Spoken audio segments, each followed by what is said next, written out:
Ce mercredi avait lieu l'annonce des nominations pour le gala sportif de cette année. L'autre chose aussi qu'il faut dire, c'est que depuis 5e fois en 6 ans, le Rouge-et-Or a son programme sportif universitaire avec plus d'athlètes sur les étoiles académiques du cycle, avec 126 étudiants athlètes. Donc, l'heure est maintenant venue de procéder au dévoilement des nominations pour le 62e gala du mérite sportif Rouge-et-Or, présenté par l'Hôtel Universel. Nous commençons donc par le prix Jean-Marie Leconingue du mérite académique, qui souligne d'abord l'excellence du dossier académique, de même que les performances sportives. Le prix est présenté par la Fédération des producteurs d'œufs de consommation du Québec, un précieux partenaire. Donc, sont en nomination, et là je vais essayer de suivre mon maestro, Samuel Georget en soccer, étudiant à la maîtrise en psychopédagogie, qui a conservé une moyenne de 4,33. C'est pas mal de perfection, tout en étant proclamé le joueur par excellence au Canada. Alors, ouch! Moi, je ne savais même pas qu'on peut avoir en haut de 2 quand j'étais à l'université. Élie Jobin, basketball, qui a maintenu une note totale de 4,21 à la maîtrise en physiothérapie, et qui a été choisie sur la 2e équipe d'étoiles RSEQ. Myriam Paquette, en ski de fond, médaillée d'argent au sprint par équipe du championnat canadien de ski de fond et auteur d'une moyenne parfaite de 4,33 à la maîtrise en kinésiologie. Marc-Pascal, première fois depuis ton année recrue, est-ce que tu t'y attendais?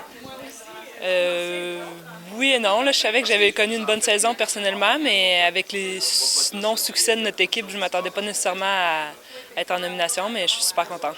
J'ai été nommée joueuse défensive par excellence au Québec.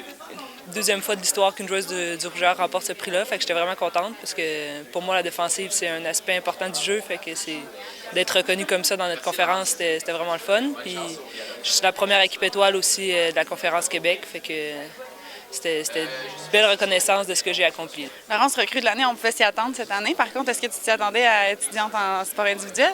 Non, vraiment pas. Ça, c'est une agréable surprise pour moi. Déjà, d'être recrue de l'année, je trouvais que c'était un beau signe de reconnaissance. Mais là, d'être dans les athlètes du sport individuel, pour moi, je pourrais pas demander mieux, là.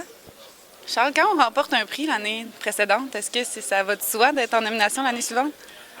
C'est pas nécessairement que ça va de soi, mais dans la mesure où mes 2 saisons en cross-country et en athlétisme cette année ont quand même bien été, j'imagine que c'est un peu c'est attendre de retourner là, mais je suis définitivement très honoré et content d'être en nomination encore.